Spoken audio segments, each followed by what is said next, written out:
Assalamualaikum, izin lanjut soal tidur yuk. Kalau yang muda ya, gampang tidur, susah bangun. Yang kena faktor U, susah tidur, gampang bangun. Nah, bener kan ya? Niat sih pengen tidur cepat. Sampai menjelang tengah malam masih juga.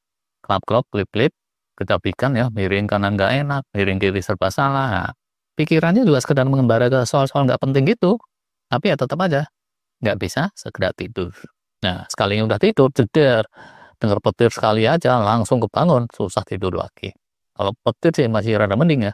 Kadang suara cicak pelan-pelan aja bisa kedengeran lebih kenceng daripada interupsinya anggota dewan kalau lagi emosi. Oh alah.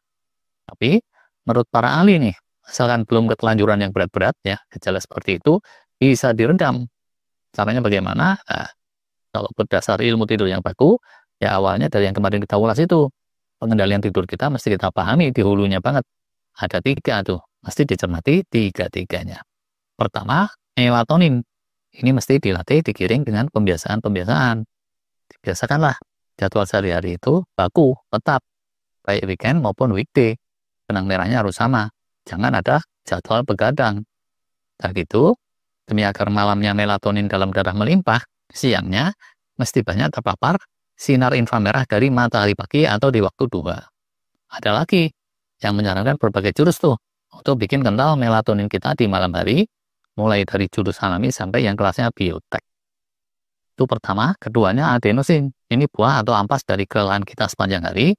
Makin dia numbuh banyak, makin kita cepat ngantuk di malam hari, normalnya kayak gitu. Nah, tapi ini sensornya bisa ketutup kalau kita kasup banyak kafein atau stimulan apa gitu. Bisa juga adenosin ini keburu kesapu duluan sama tidur siang yang kesorean.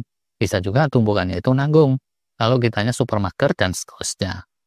Kalau seharian aktif ya, aktivitasnya outdoor sekalian, nah ini manfaatnya double tuh. Melatoninnya juga optimal untuk tidur, adenosinnya juga optimal. Biasanya terus lebih gampang tidur. Tapi ini baru 2 dimensi. Dimensi ketiga kemarin baru kita bahas secara singkat. Yuk sekarang kita bahas lebih dalam, sekaligus nanti ada sedikit sharing ya, pengalaman pribadi nih. Insya Allah bisa applicable untuk banyak orang, tapi bukan semua orang juga sih ya. Namanya kondisi orang kan beda-beda. Yang ketiga ini, pengendalian hormon stres noradrenalin. Dia inilah yang bikin kita siaga bangun. Mestinya, saat kita dituntut untuk serius di siang hari, yaitu kencang. Dan saat menjelang tidur, di malam hari, dia ini mestinya menurun ke titik minimal. Ada beberapa hal tipikal ya, yang sering bikin noradrenalin tak kunjung melandai di waktu tidur malam. Yang pertama itu gangguan insomnia yang tak kunjung sembuh yang udah berlangsung lama. Untuk mengatasinya ini perlu penanganan atau treatment sistematis dalam jangka yang panjang. Sebagaimana dia ini pun terbentuknya kan dalam waktu yang lama juga. Perlu sabar, dikit-dikit, dan perlu terus dalam monitor dokter yang ahli dalam bidang ilmu tidur. Dulu pernah kita ulas juga tentang insomnia nih. Bisa ya akarnya dari suatu gangguan degeneratif itu, atau komplikasinya dari itu, entah penyakit sindrom metabolisme, kanker, kardio, otak saraf, tapi bisa juga urusan degeneratifnya nggak terlalu berat, atau bahkan udah menyingsing, insomnia-nya tetap ada, dan mesti di treatment khusus secara terpisah. Kedua, gangguan pain, ada sakit lah gitu ya, nyeri, entah di otot tulang sendi, entah menyeluruh atau di titik tertentu, entah dengkul lah, cokot-cokot, atau sakit bau, atau titik mana lah gitu ya. Rasa nyeri ini cenderung akan menimbulkan stres kan ya, terus ngegas noradrenalin dan serangkaiannya. Jadi kalau ada nyeri ya udah mesti dicari-cari cara mengatasinya dulu untuk hal tertentu. Karena kita bahas juga bisa dibedakan dengan extended fasting, tapi ada juga yang perlu penanganan lebih serius. Ketiga, ada error di saluran cerna. Terus tidurnya kualitasnya menurun, ujungnya segala sesuatu jadi terasa hancur-hancuran semua. Atau terasa nggak jelas permasalahannya ada di mana. Kalau yang ini saya pengalaman pribadi nih ya, bertahun-tahun dulu saya kumat-kumatan mah gitulah, kalau istilah jalanan. Entah mah atau GERD lah ya, sekitar itu. Dan gara-gara itu sering banget saya itu susah tidur. 30-an awal loh, bukan baru-baru ini setelah umur kepala 5. Kalau sekarang malah relatif aman. Atasinya gimana? Nah, kalau yang kumat-kumatan mah, dulu saya sembuhnya mengkonsumsi cuka apel. Pernah saya sharing juga, karena dulu saya nggak terlalu ngerti soal fasting. Cuma kalau yang kekinian ya, beberapa guru fasting ada yang menyebut istilahnya gut reset treatment gitu ya. Entah berupa gut reset fasting atau treatment dalam bentuk lain, yang penting intinya menormalisasi gut microbiome. Para peneliti sudah ada tuh yang membuktikan ya hubungan langsung antara otak dengan gut atau perut kita. Bahkan mereka bilang isi perut kita merupakan otak kita yang kedua. Kalau konstelasinya nggak kondusif, dia amat bisa menggiring obesitas atau ke berbagai gangguan metabolisme atau gangguan perilaku. Dia juga amat bisa memicu hormon-hormon stres seperti noradrenalin dan sebagainya. Kata kuncinya di sini, normalisasi gut microbiome. Dalam kaitannya dengan tidur tadi juga ya, itu nggak cuma noradrenalin yang berkorelasi dengan gut microbiome, melainkan tiga-tiganya sekaligus.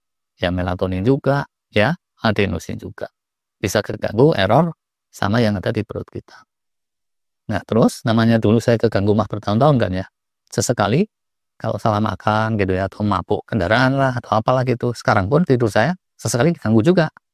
Nah, karena udah jelas sumbernya di perut, diatasinya awal-awalnya itu dulu dengan obat mah antacid. Sekali lagi, ini bukan tips yang umum ya. Kalau yang sumbernya bukan perut, ya bisa jadi tips ini nggak akan manjur. Walau begitu, kalau yang belum kan nih, sering mereka tidak menduga bahwa akarnya di perut. Harap maklum, di saluran cerna tuh ya, tidak ada saraf perasanya. Kalau di situ ada saraf perasa, mungkin ini kategorinya masuk kategori pain yang nomor 2 tadi. Bisa aja tuh, yang kerasa malah pening di kepala. Karena perut error gitu ya. Kalau sumber daya kan terus terkonsentrasi ke situ tuh. Akibatnya kepala kekurangan sumber daya, ya jadi pening lah. Atau kepala jadi terasa berat untuk diajak bangun. Wih, ini serba salah. Diajak bangun kepala terasa berat, tapi direbahkan, tidak kunjung terlelap tidur. Nah, seringkali sumbernya memang error di perut dalam berbagai levelnya. Kalau sering ngalamin seperti ini, terus susah tidur, padahal jantung oke, maka hasil-hasil check up oke, coba aja saat susah tidur, makan antacid, obat mah. Jangan a priori dulu, wah saya nggak mah kok. Iritasi atau gangguan pencernaan itu bisa kena ke siapa saja. Dan antacid itu bukan obat yang gimana-gimana, yaitu ringan banget, sekedar garam-garaman. Nah, kalau dicoba dengan antacid ternyata terus membaik, jadi bisa tidur, berarti situasinya seperti yang saya gambarkan tadi. Nah, cuma antacid ini pertolongan pertama gitu kelasnya, bukan untuk jangka panjang. Saya udah buktiin tuh dengan sleep tracker lah ya, smartwatch yang saya pakai. Dan ada juga pakar yang mengulas di sosial media. Ternyata ya, kalau menjelang tidur minum antacid, yang tadinya susah tidur gara-gara stres perut, terus bisa tidur sih. Tapi kualitas tidurnya cetek, gampang kebangun, udah gitu, deep sleep-nya cenderung minim, REM sleep-nya juga cenderung minim. Kemungkinan ya, karena antacid ini sekedar menekan gejala-gejalanya toh, tidak mengatasi sumber masalah. Udah gitu, jelas lah ya, antacid ini bukan hal yang kondusif untuk gut microbiome, padahal dia itu penjurunya, kuncinya selain otak saraf kita.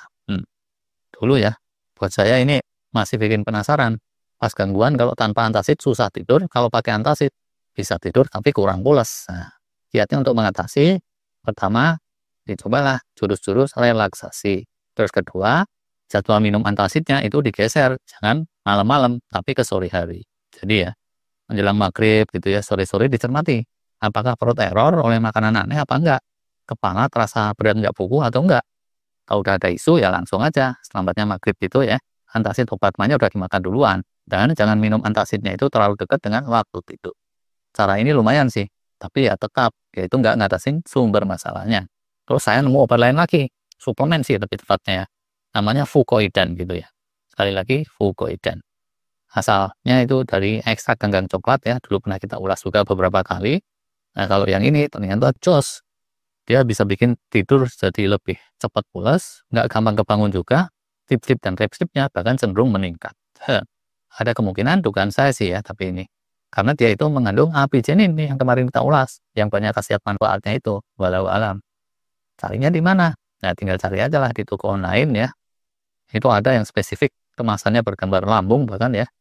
Ada juga yang untuk peredaman kanker, ada yang dikemas sebagai obat kebugaran, awet muda, panjang umur, macam-macam. Tapi intinya kandungannya itu sama aja, yaitu ekstrak fucoidan si ganggang coklat. Oke lah, yang terakhir ini sekedar personal sharing ya. Buat yang permasalahannya persis atau mirip, intinya kita mesti tetap semangat nih. Kalau susah tidur, gampang bangun seiring usia, apalagi kalau masih relatif muda, ya jangan menyerah begitu aja. Karena tidur ini esensial untuk kesehatan kita. Terima kasih.